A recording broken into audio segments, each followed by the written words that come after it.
They laughed when you stayed quiet, watched you like you were already finished, measured you with their small minds, and decided you were nothing more than background noise in their little story. Funny thing is, people love underestimating what they don't understand.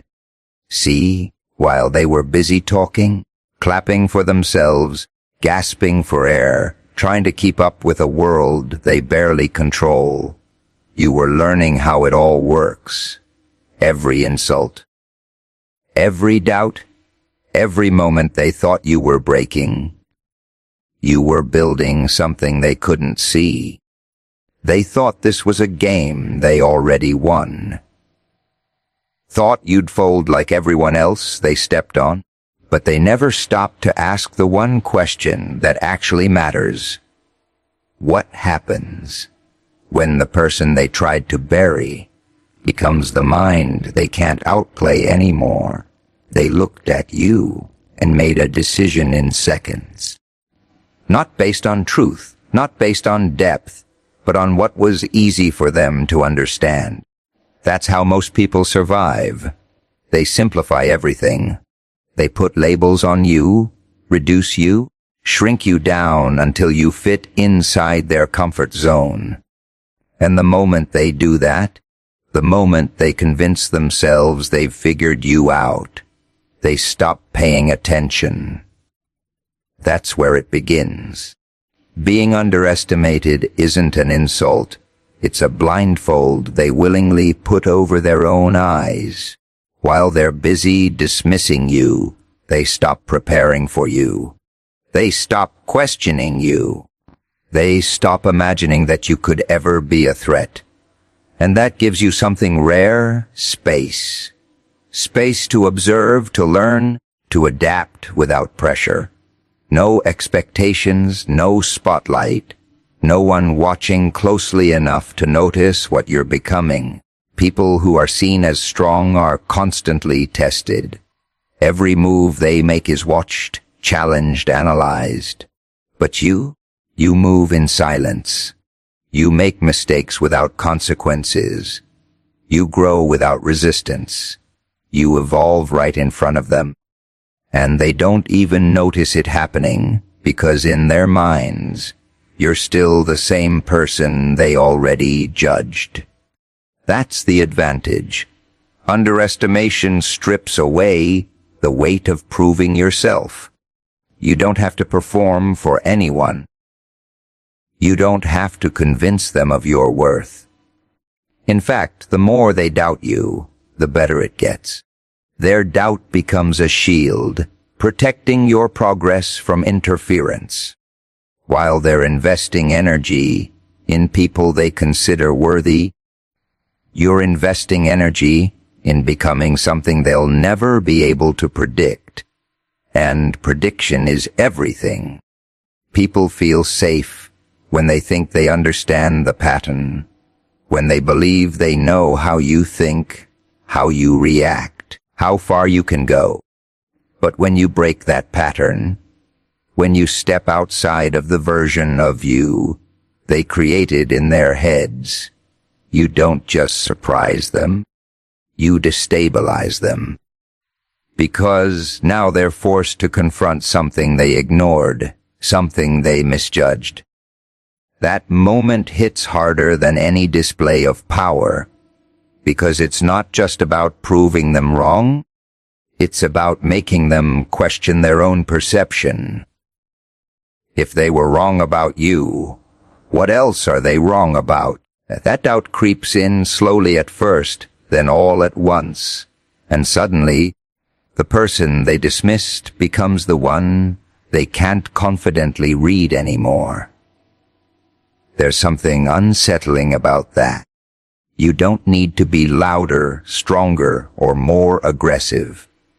You just need to be unseen long enough to become unpredictable. The world rewards noise, but it's built on patterns. Break those patterns quietly, and you control more than they realize. The truth is, people don't fear what they see coming. They fear what catches them off guard. and nothing catches them off guard more than the person they decided wasn't worth watching. So, let them think you're small. Let them believe you're limited. Let them hold onto that comfortable illusion while you change behind the scenes. Because the moment they realize they were wrong isn't just a moment of surprise. It's a shift in control. Noise is a distraction people willingly drown in. They talk to feel important, to convince themselves they exist louder than their doubts. Every word they throw out is a signal, a piece of themselves exposed without realizing it. And while they're busy filling the air with sound, they assume silence means absence. They assume quiet means weakness, confusion, hesitation. They assume if you're not speaking, you're not thinking. That assumption is where they lose control. Silence isn't emptiness. It's restraint. It's choosing not to reveal what's forming beneath the surface. When you stay quiet, people start projecting their own ideas onto you. They fill in the blanks with whatever makes them feel comfortable. They create a version of you that fits their expectations, and once they believe it, they stop questioning it. That version becomes their reality, even if it has nothing to do with who you actually are. And that gives you something most people never have: privacy in plain sight. When you don't rush to explain yourself, you're not just holding back words, you're holding back information. Information about how you think, how you react, what you value, what triggers you. Most people give that away freely. They reveal their plans before they act, their emotions before they understand them, their intentions before they're ready. And then they wonder why they're predictable, why they're easy to read, why others can anticipate their every move. But silence disrupts that pattern. It forces people to guess, and guessing is dangerous when they're guessing wrong. The less they know, the more unstable their perception becomes. They can't prepare for what they don't understand. They can't counter what they can't define. And while they're trying to figure you out, they're exposing themselves in the process. They talk more, reveal more, react more. They show you exactly how they think, exactly where they're weak, exactly how they can be outplayed. You learn without being seen learning. There's power in that kind of invisibility. You observe patterns others miss because they're too busy being noticed. You see how people react under pressure, how they contradict themselves, how they crumble when things don't go their way. And the more you watch, the more precise you become. Your actions stop being random. They become calculated, intentional, timed. Silence gives you control over timing. When you finally choose to speak or act, it carries weight because it's rare. It disrupts the rhythm people have grown comfortable with. They weren't expecting it. They didn't prepare for it. And that single moment can shift the entire dynamic, because it comes from a place they never had access to. People underestimate how unsettling that feels. They trust what they can hear. They rely on constant feedback, constant noise, constant reassurance that they understand what's happening around them. Take that away, and they start to feel uncertain. And uncertainty makes people careless.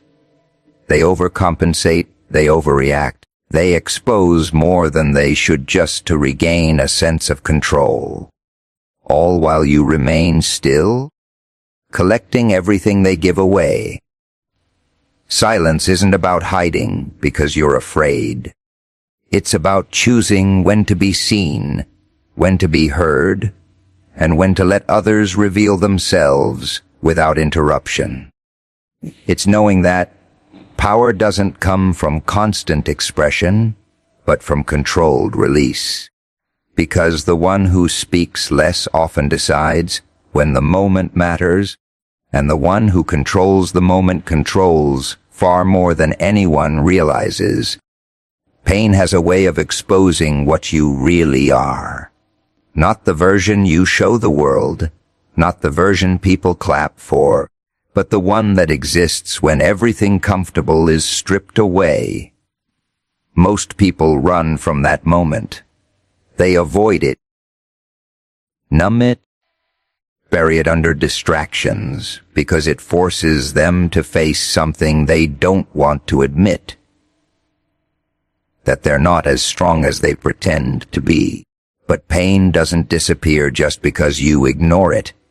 It waits, it builds, and when it finally hits, it doesn't ask for permission. The difference is in what you do when it arrives. For some, pain becomes proof that they should stop. It convinces them they've reached their limit, that they're not built for more, that the pressure is a sign to retreat. They break, not because the pain is unbearable, but because they never learned how to use it. They let it define them instead of refining them. But there's another way to look at it. Pain is information. It tells you exactly where you're weak, where you're unprepared, where your illusions fall apart. Every failure, every rejection, every moment that cuts deeper than expected is pointing at something specific, something you can fix, something you can understand, something you can turn into an advantage if you're willing to face it without flinching. That's where most people stop. They don't want to analyze it. They don't want to sit in it long enough to understand it. Because understanding pain means taking responsibility for it. It means admitting that maybe you weren't ready. Maybe you made the wrong move. Maybe you trusted the wrong person. Maybe you believed something that wasn't true. And that kind of honesty is uncomfortable. So they choose comfort over growth. But if you stay with it, if you resist the urge to escape, something changes. The emotion starts to fade, and what's left is clarity. You begin to see patterns. You notice the same mistakes repeating, the same triggers pulling you into the same outcomes. And once you see the pattern, you can break it. That's where pain transforms. It stops being something that controls you and starts becoming something you control. You take what hurt you and turn it into awareness. You become more precise, more calculated, less reactive. The things that once shook you start to feel predictable. And when something is predictable, it's manageable. That's how it sharpens you. Every time you face pain without running, you build a kind of resilience that isn't loud or visible, but it's there. It changes how you think, how you decide, how you move. You stop reacting emotionally to everything and start responding with intention. You don't waste energy on things that don't matter. You don't chase validation from people who don't understand you. You don't repeat the same mistakes just because they're familiar. You evolve. And while others are still trying to avoid discomfort, still trying to protect themselves from anything that challenges them, you're stepping into it with awareness. You're using it as a tool, not a threat. You're letting it shape you into something more focused, more disciplined, more dangerous in a way they won't recognize until it's too late. Because the person who has faced their pain and learned from it doesn't react the same way anymore. They don't panic. They don't fold. They don't lose control when things go wrong. They've already been there, already felt it, already broken it down, and rebuilt themselves from it. And that changes everything about how they play the game. Power impresses people because it's loud. It's visible. It's easy to understand. Strength, dominance, aggression. Those are the things most people rely on because they don't require much thinking. You push harder. You speak louder. You try to overpower whatever stands in your way.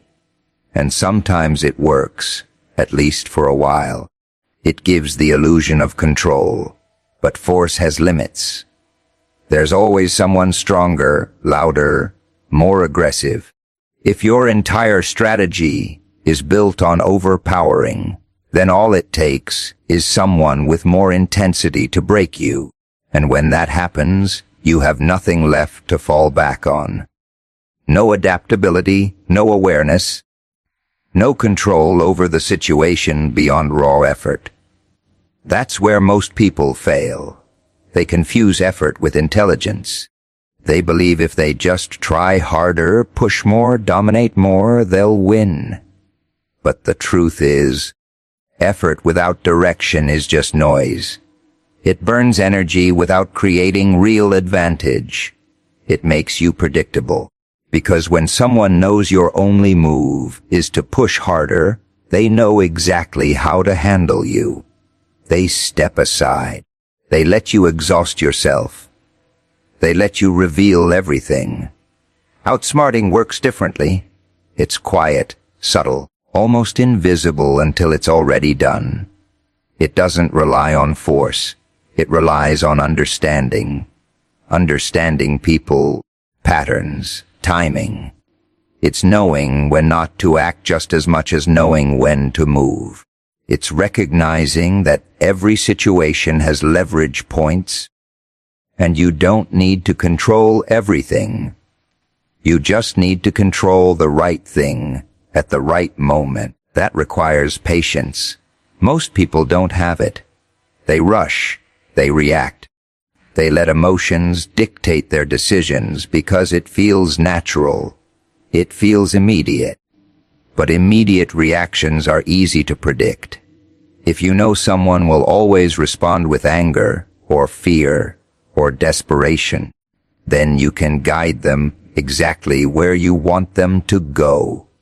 They think they're acting freely, but they're following a script. Outsmarting breaks that script. It forces you to step back and observe before you move. To ask questions others ignore. Why is this happening? What does the other person want? Where are they vulnerable? What are they not seeing?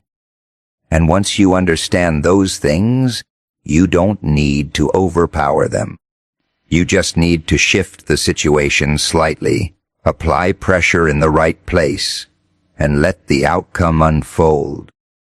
It's less effort, more impact, and it's unsettling for people who rely on strength, because they don't see it coming.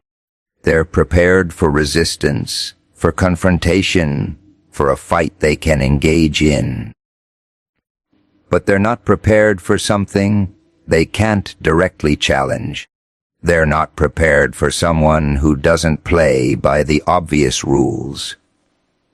You don't meet force with force. You redirect it. You let them believe they're in control while you quietly adjust the variables around them. You let them commit to decisions that lead them exactly where you want them. And by the time they realize something is off, it's already too late to change it. That's the difference. Overpowering is about proving something in the moment. Outsmarting is about controlling the outcome before the moment even arrives. One is reactive, the other is intentional. One depends on how much you have, the other depends on how well you think. And thinking, when done right, doesn't need to announce itself. It doesn't need validation. It doesn't need to be seen to be effective. It just needs to be precise enough to turn every situation into an advantage without anyone fully understanding how it happened. People like order because it makes them feel safe. Structure, routine, predictability. It gives them the illusion that everything is under control.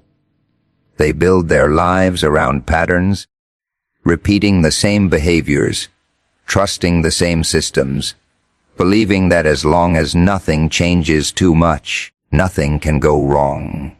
And for a while, that illusion holds, until it doesn't. Chaos isn't some rare event. It's always there, just waiting for the right moment to surface. One mistake, one unexpected shift, one crack in the system, and everything people relied on starts to unravel. Plans fall apart. Expectations collapse. And suddenly, all that confidence they had disappears, because it was never built on control. It was built on comfort. That's when the truth shows up. Chaos doesn't create weakness. It reveals it. It exposes who was prepared and who was pretending. When things are stable, anyone can look composed. Anyone can act like they know what they're doing. But when the pressure hits, when nothing goes according to plan, that's when real control is tested. Most people panic. They scramble to restore what they lost, trying to force things back into the structure they're used to. They react emotionally, make rushed decisions, cling to whatever feels familiar, even if it no longer works. And in that panic, they lose even more control, because chaos doesn't respond to desperation. It amplifies it. The more they fight blindly, the worse it gets. But there's a different way to move through it. Instead of resisting chaos, you study it. You accept that unpredictability isn't something to eliminate. It's something to understand. You stop expecting things to go perfectly and start preparing for them to go wrong. And when they do, you don't freeze. You don't react impulsively. You adapt. That's where control begins to shift. Because while everyone else is overwhelmed, you're observing. You're watching how people respond, where they break, where they hesitate, where they expose their vulnerabilities. Chaos speeds everything up. It forces decisions, reveals priorities, strips away the layers people hide behind. And if you're paying attention, it gives you information you would never get in a controlled environment. Information most people miss because they're too busy trying to survive the moment. But survival isn't the same as control. Control comes from clarity, from being able to see the situation as it is, not as you wish it to be. It comes from staying grounded when everything around you is unstable. While others are reacting to every shift, you're identifying patterns within the disorder, because even chaos has structure. It's just harder to see. And once you start seeing it, you can start using it. You don't need to fix everything. You don't need to restore order immediately. You just need to position yourself correctly within the disruption. You find the gaps others overlook, the opportunities hidden inside the confusion. You move when it matters, not when it feels urgent. That's what separates control from reaction. People assume control means holding everything together. But real control is knowing how to move when everything is falling apart. It's being comfortable in the uncertainty that others fear. It's understanding that chaos isn't the enemy. It's a test that most people fail because they were never ready for anything outside their routine. But the one who doesn't rely on stability, the one who can think clearly when everything is unstable, becomes something different in that moment, not stronger in the obvious sense, not louder, not more aggressive, but more aware, more precise, more capable of turning confusion into advantage. And in a world that constantly shifts, the one who can navigate chaos without losing control is the one who was never dependent on order to begin with. People spend most of their lives trying to be understood. They explain themselves, repeat themselves, adjust themselves just to fit into expectations that were never designed for them. They want to be seen clearly, labeled correctly, placed into something that makes others comfortable.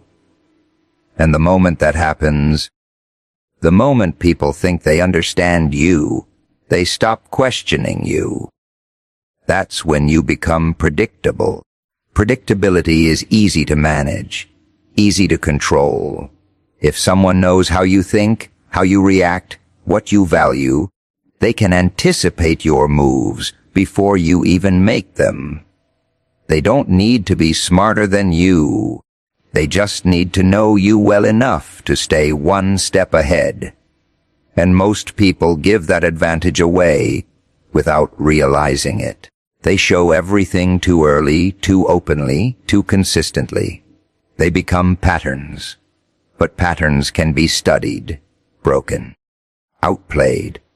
Becoming the mind they never saw coming isn't about hiding completely. It's about refusing to be defined in a way that limits your movement. It's about understanding that every time someone thinks they've figured you out, you've already given them too much. You've allowed them to build a version of you that they can prepare for. So you change that. You stop reacting the same way every time. You stop giving predictable answers, predictable emotions, predictable responses. You become intentional with what you reveal and what you hold back. Not to confuse for the sake of confusion, but to remove the comfort others rely on when dealing with you. Because comfort creates confidence, and when people feel confident in their understanding of you, they lower their guard. They make assumptions. They take risks based on those assumptions. And that's where you gain control. Not by force, not by dominance, but by disrupting what they think they know. You let them believe one thing while you're building something else entirely.